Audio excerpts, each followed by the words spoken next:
तरीके से कोई भी तत्व, कोई भी व्यक्ति, कोई भी धर्म ग्रंथ, शास्त्र, पुराण पूरे तरीके से भगवान की शक्ति का वर्णन नहीं कर सकता।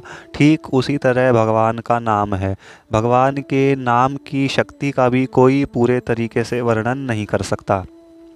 लेकिन फिर भी हमारे सभी धर्म ग्रंथों ने, शास्त्रों ने, वेदों ने, पुराणों ने और भगवान के साधकों ने, संतों ने अपनी अपनी मति के अनुसार, अपनी अपनी बुद्धि के अनुसार, भाई जिसको जितना समझ में आया उस हिसाब से भगवान के नाम की महिमा का वर्णन किया है, भगवान नाम के जप की शक्ति का वर्णन किया है। तो इसी विषय को लेकर के आज मैं आपको एक बड़ी सुंदर और सच्ची कथा सुनाऊंगा। बहुत सुंदर प्रसंग है जिससे पता चलता है कि भगवान नाम जप की शक्ति कितनी है, भगवान नाम में कितनी अलौकिक विलक्षण शक्ति समाई हुई है। ये प्रसंग पूरे तरीके से भगवान नाम के जप की शक्ति को प्रकाशित करता है, भगवान नाम की महिमा को प्रकाशित करता है। तो मैंने भी कहीं पर ये कथा पढ़ी थी, फिर उसको अच्छे से पढ़ा, उसका चिंतन किया, तो फिर अब मैं ये आपको सुना रहा हूँ। अपनी पूरी कोशिश करूँगा कि मैं अच्छे से इस चीज़ को बता पाऊँ, समझा पाऊँ और आपको भी समझ में आ सके। तो पूरी वीडियो को एंड तक बड़े ध्यान से सुनना। अंत में बहुत सुंदर एक सार, एक सीख भगवान नाम जप के विषय में आपको जानने को मिलेगी। तो एक बार क्या हुआ, एक संत थे, महात्मा थे, भगवान नाम का निरंतर जप किया करते थे और नाम जपते थे वो राम राम राम। इस प्रकार भगवान का सतत निरंतर श्री राम नाम का जप किया करते थे। तो चूँकि वैरागी थे, वैराग्य धारण कर रखा था, तो एक जगह ज़्यादा समय तक रुकते नहीं थे, जगह जगह तीर्थाटन करते रहते थे, मतलब कि अपने स्थान को बदलते रहा करते थे। तो एक बार यात्रा करते हुए दिन में कहीं पर रुक नहीं पाए, उन्हें कहीं स्थान नहीं मिला, तो इस कारण से रात्रि में भी उनको यात्रा अपनी चालू रखनी पड़ी, रात में भी उनको अपनी यात्रा करनी पड़ी। तो मुख से तो निरंतर भगवान का नाम जपा करते ही थे, राम राम राम राम इस प्रकार, और मन से भी निरंतर भगवान का स्मरण करते रहते थे। तो रात्रि में जब वो यात्रा कर रहे थे, करते करते एक घना जंगल उनके रास्ते में पड़ा। अब भैया जंगल में घुस गए और घुस करके थोड़ा अपना रास्ता जो है इधर उधर का भटक गए। एक तो रात वैसे ही हो रही थी तो कुछ दिखा नहीं, और उनके पास साधन भी नहीं था कि रोशनी कर लें, कुछ टॉर्च हो या जो भी हो, मतलब उजाले का साधन उनके पास कुछ था नहीं। तो और कोई उपाय भी नहीं था, तो राम राम राम भगवान का इसी प्रकार नाम जपते हुए, मन से भगवान का स्मरण करते हुए, जहाँ भी उनको रास्ता दिख रहा था अपना वहीं पर चले जा रहे थे। सोच रहे थे कि जहाँ प्रभु पहुँचाएँ अपना भैया पहुँच जाएंगे, वरना क्या ही कर सकते हैं, चलना तो पड़ेगा ही, सुबह का इंतज़ार करते हैं। तो इतना वो सोच ही रहे थे, कुछ दूर उनको उजाला दिखाई दिया कि हाँ भाई बहुत सारा प्रकाश हो रहा है और अपना जो है मशालें जल रही हैं और आग जल रही है, और कुछ लोग, मतलब उनमें स्त्री पुरुष दोनों हैं, उत्सव सा मना रहे हैं, बड़ा आनंदित माहौल है और तामसिक प्रवृत्ति भी वहाँ पर है, यानी कि मांस मदिरा भी चल रहा है और नाच कूद, अपना हंसना खेलना हो रहा है। तो महात्मा जी ने सोचा कि भाई हमारा इन चीज़ों से क्या काम, लेकिन फिर भी उनके मन में पता नहीं क्या कौन सा विचार बना, उन्होंने सोचा कि जा कर के पूछा जाए, भाई तुम किस चीज़ का इतना इस घने घने जंगल में, घनी रात्रि में ऐसा उत्सव मना रहे हो। तो महात्मा जी उन लोगों के पास चलने लगे। तो जैसे ही वो थोड़ी और पास गए उन लोगों के, तो देखो भगवान नाम की शक्ति अमोघ होती है, वो साधक के हृदय में अपना प्रकाश कर ही देती है जैसे भी हो। तो जो भी उसके आसपास घटित हो रहा होता है, उस साधक को, उस जापक को अपने हृदय में पता चलने लग जाता है, अपने आप ही उसको एहसास होने लग जाता है। तो जैसे ही वे उन लोगों के और ज़्यादा पास गए, तो उनके हृदय में ये उनको पता चल गया, ये एहसास हो गया, अनुभव हो गया कि ये लोग जीवित मनुष्य नहीं हैं, यह प्रेतात्माएं हैं। अब जब उन्हें यह पता चल गया, तो भाई देखो, राम नाम जपताम कुतो भयम, जो भगवान के नाम का जप करता है, जो श्री राम नाम का जप करता है, उसको भय कैसा। तो उन्हें यह पता चल गया कि हाँ भाई ये मनुष्य नहीं है, सारी प्रेत आत्माएं हैं, दुष्ट आत्माएं हैं, फिर भी ये जानकर भी उनको भय नहीं लगा और वे वहाँ से नहीं भागे, बल्कि वहीं पर खड़े रहे और देख रहे थे कि किस तरीके से यह सब आनंद उत्सव चल रहा है। तो उतने में ही क्या हुआ, उसी टोली में से, उसी ग्रुप में से एक प्रेत आकर के महात्मा जी के पास आ जाता है और उनसे कहता है कि क्यों भाई, तू यहाँ पर क्या कर रहा है? तुझे हमारे राजा ने देख लिया है और वो तुझको बुला रहे हैं, तू मेरे साथ चल। तो संत महाराज कहते हैं कि हाँ बिल्कुल, मैं भी ये सोच ही रहा था कि अभी तुम्हारे पास आऊँ, मुझे भी उनसे कुछ पूछना है। तो वो प्रेत थोड़ा अचंभित सा होता है कि भाई ये कैसा मनुष्य है। तो महात्मा जी जो हैं उन प्रेतों के राजा के पास जब पहुंचते हैं तो वो प्रेतों का राजा उनसे प्रश्न करता है कि क्यों भाई, तुझे पता नहीं है हम कौन हैं? और यदि तुझे पता है तो तू हमारे पास क्यों आया है? तुझे भय नहीं लग रहा? तो महात्मा जी हंस पड़ते हैं, मन में भगवान का स्मरण करते हैं और ज़ोर से नाम लेते हैं, राम। वो कहते हैं भाई, राम नाम जपताम कुतो भयम, भगवान के नाम जापक को भय कैसा? फिर वो कहते हैं कि हाँ मुझे पता चल गया है तुम लोग कौन हो, तुम जीवित मनुष्य नहीं हो, प्रेत आत्माएं हो। और भय मुझे इसलिए नहीं लगा क्योंकि मैं भगवान के नाम का जप करता हूँ। भगवान नाम का ये प्रताप है कि जो भगवान नाम का जप करता है उसके हृदय में भय उत्पन्न नहीं होता।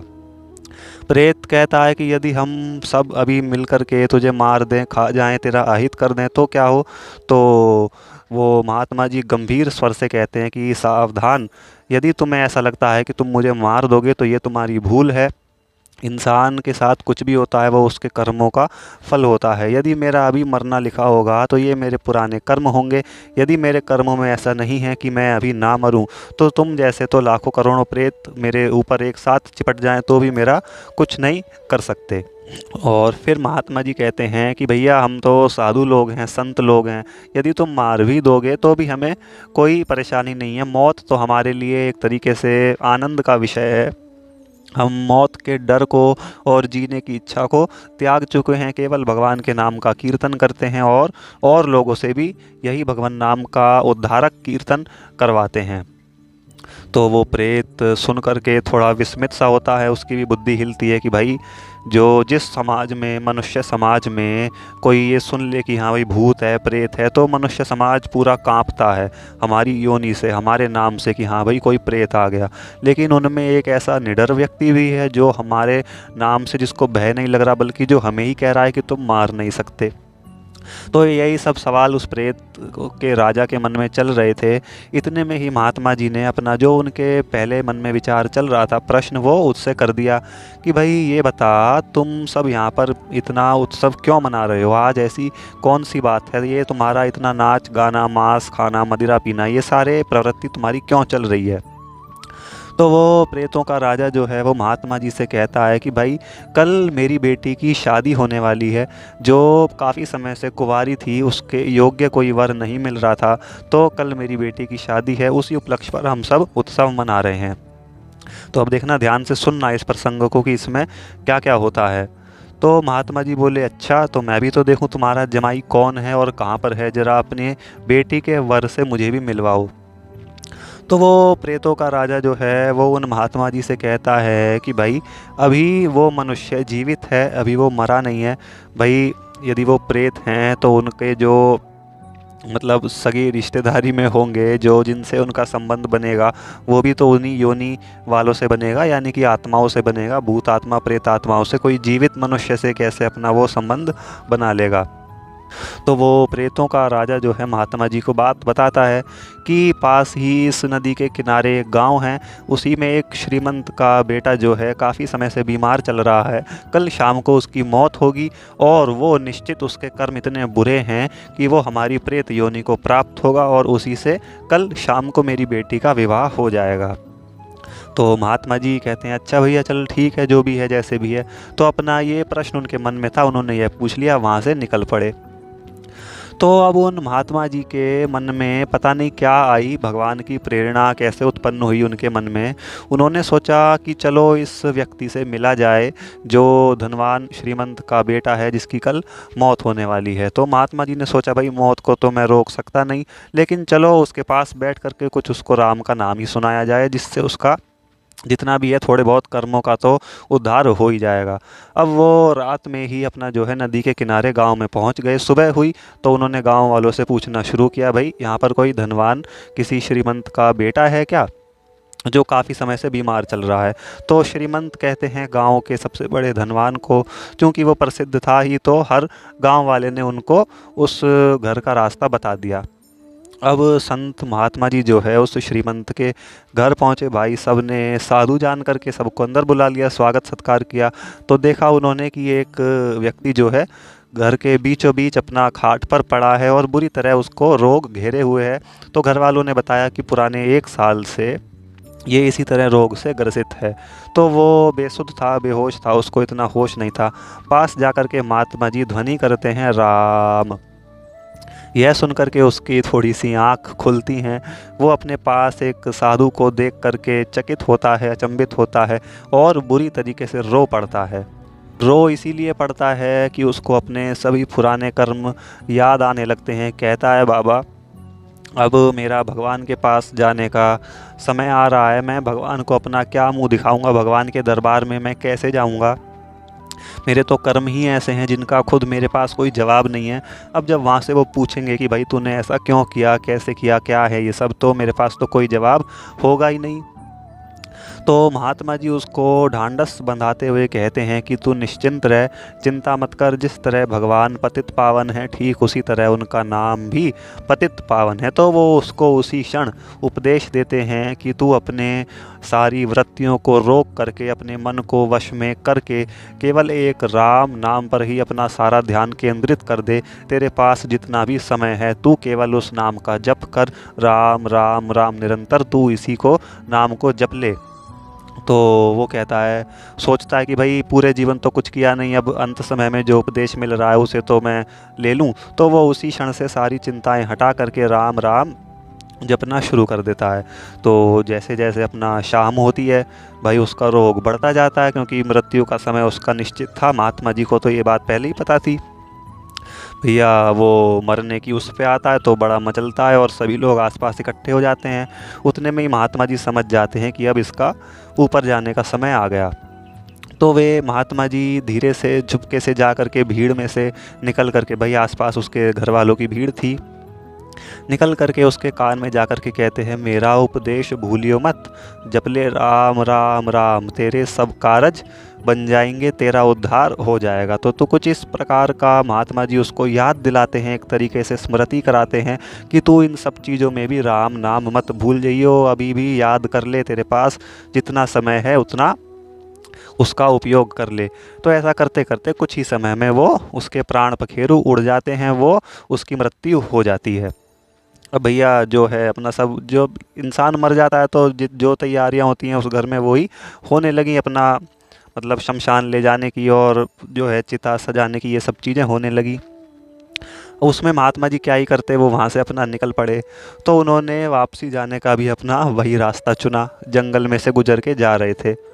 अब चूंकि शाम को ही उसकी मृत्यु हुई थी तो निकलने में उनको रात हो गई थी। अब फिर वही पिछली रात वाला सीन, रात हो ही रही थी और रास्ते में भी वही जंगल।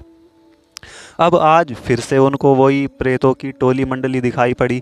लेकिन आज बात क्या थी कि वहाँ पर कोई उत्सव नहीं चल रहा था, वहाँ पर कोई हंसी ठिठोली, कोई ये सब मांस मदिरा नहीं चल रहा था। केवल आग जल रही थी, मशालें जल रही थी, उजाला हो रहा था और वो सारे प्रेत आराम से अपना बैठे थे। अब ये चीज़ देखो, महात्मा जी को खुद नहीं पता है कि क्या हुआ है, अब उनको पता चलेगा तो देखना हुआ क्या है, भगवान नाम की शक्ति कितनी है।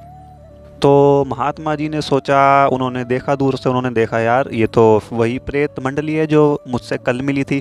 उन्होंने सोचा अब फिर से इनके पास जाया जाए और देखूं कि आज ये ऐसे क्यों बैठे हैं। आज तो इनकी बेटी की शादी थी और वो जो व्यक्ति जिससे मैं मिल कर के आया हूँ वो भी मर चुका है, तो अभी मतलब क्या हुआ क्या नहीं हुआ। तो वो उस प्रेतों के राजा के पास जाते हैं जिससे वो कल मिल कर के आए थे। तो वो महात्मा जी पूछते हैं, क्यों भाई, तेरी बेटी की तो आज शादी होने वाली थी, शादी नहीं हुई क्या। तो वो बड़े क्रोध से स्वभाव में, गंभीर स्वभाव में और अपने जलते हुए हृदय से कहता है कि रे भाई, मैंने अच्छा किया जो तुझे बता दिया। तूने वहाँ जा कर के उसे पता नहीं क्या कह दिया कि वो मरने के बाद यहाँ पर आया ही नहीं, उसे ये योनि ही प्राप्त नहीं हुई। तूने मेरा बड़ा अहित किया है। मैं बड़ा खुश था कल, मेरे सारे ये सब टोली पूरी खुश थी, और आज हम बड़े दुखी हैं। महात्मा जी देखो, संत हृदय नवनीत समाना। संत का हृदय एकदम कोमल मक्खन की तरह होता है, वो नहीं चाहता कि मेरी वजह से किसी का अहित हो।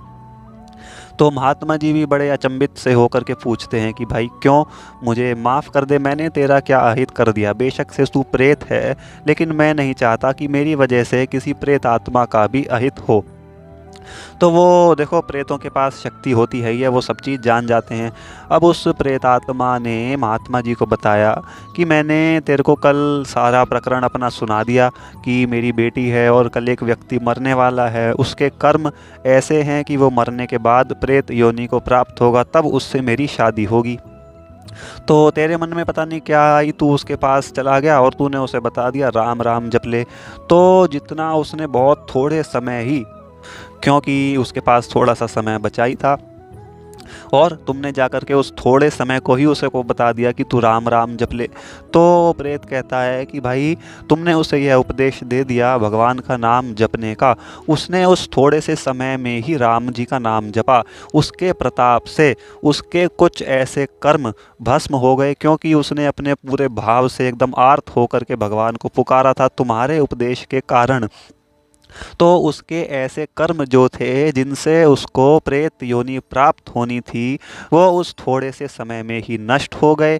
तो वो मृत्यु के बाद बेशक से उस चाहे उसके कर्म और ज़्यादा बुरे थे तो वो उसे कोई और उसका दंड मिला होगा, लेकिन वो प्रेत योनि से बच गया, उसको प्रेत योनि प्राप्त नहीं हुई, और मेरी बेटी जो है कुंवारी रह गई। अब भाई जो वर ढूंढा था वो हमारी योनि में आया ही नहीं, तो मेरी बेटी ऐसी रह गई, और फिर से आज हमारी टोली में दुख का माहौल है। तो महात्मा जी ये नाम की महिमा एक प्रेत से सुन रहे हैं आज। देखो, प्रेत से उन्होंने नाम की इस शक्ति को सुना, तो इतना सुनते ही उनकी भाव समाधि लग गई। प्रेम भगवान से, प्रेम का भाव तुरंत बहुत एकदम होता है ना, प्रबल भाव जागृत हो जाना, वो हो गया। वो वहीं पर बैठ गए, उनकी आंखों से अश्रु गिरने लगे और उनकी भाव समाधि लग गई, और सतत भगवान के नाम का स्मरण करने लगे और बेसुध से होकर के भगवान को याद करने लगे। तो महात्मा जी सुबह उठते हैं, आँख खोलते हैं तो देखते हैं कि वो प्रेत समाज वहाँ पर नहीं था, और वट वृक्ष जिसके नीचे वो वहाँ पर बेसुध से हुए थे वो वहीं बैठे हैं, और अपना जो है सूर्य का प्रकाश चारों तरफ खिला हुआ है। तो भाई ये प्रसंग इतना ही था। इससे देखो क्या भाव मिलता है, क्या इस प्रसंग से सीख मिलती है कि अंत, एक चौपाई आती है ना मानस में कि जन्म जन्म मुनि जतन कराही, अंत समय मुख नाम न आही। कि कितने जन्म लग जाते हैं ऋषियों को, मुनियों को, कि भाई जब हमारा अंत समय आए तो हम भगवान का नाम एक बार चाहे तो एक ही बार जप लें। ऐसा नहीं हो कि हमारा स्मरण निरंतर चल रहा हो, लेकिन कम से कम एक बार तो हम जप ही ले। लेकिन वो भी क्या होता है, अंत समय मुख नाम ना आई। तो फिर भी उनको ऐसा सौभाग्य नहीं मिल पाता कि अंत समय में वो भगवान का नाम जप लें। लेकिन यहाँ पर क्या हुआ, एक संत के उपदेश से, वो जिस संत को खुद नहीं पता कि मैं क्या कर रहा हूँ, मैं जिसको उपदेश दे रहा हूँ उससे उसको क्या प्रभाव मिलेगा, ये तो उनको खुद बाद में पता चला जब प्रेत ने उनको पूरी बात बताई। तो ठीक थोड़ा सा ही समय उसके पास बचा था, उस समय में ही उसने भगवान को याद किया, तो वो उसका प्रभाव इतना हुआ कि वो प्रेत योनि को जो प्राप्त होने वाला था उस योनि से छूट गया। चाहे तो बेशक से भाई देखो, जो जितना जपेगा उसके कर्म उतने साफ होते चले जाएंगे, उतना ही दंड उसका कम होता चला जाएगा। लेकिन यहाँ पर भाव ये नहीं है कि कितना जपा और कितना नहीं, यहाँ पर प्रसंग का मर्म ये है कि थोड़े से ही जप से प्रेत योनि से कोई व्यक्ति छूट गया जिसके कर्म ऐसे थे कि मरने के बाद उसे प्रेत योनि में जाना था। तो इस प्रसंग से यही शिक्षा मिलती है कि भाई भगवान नाम जप की बड़ी अद्भुत अनंत शक्ति है, कोई भी उसको पूरे तरीके से वर्णन नहीं कर सकता। तो भाई हम लोग भी जितना समय हमारे पास बचा है, पूरा मन लगा करके श्रद्धा और विश्वास के साथ भगवान के नाम का जप करें। जो भी नाम हमें प्रिय हो हम उस नाम का जप करें। उसकी शक्ति कितनी है ये हमें खुद नहीं मालूम, लेकिन जब वो शक्ति अपना प्रताप दिखाती है तो भाई बड़ा अद्भुत होता है, वो हमें खुद नहीं पता चल पाता। तो यही था। यदि वीडियो अच्छी लगी हो तो भैया और अपने ही जैसे साधकों भक्तों को भेज दो, फिर मिलते हैं सभी को। श्री गौरी शंकर सीताराम, राधे श्याम।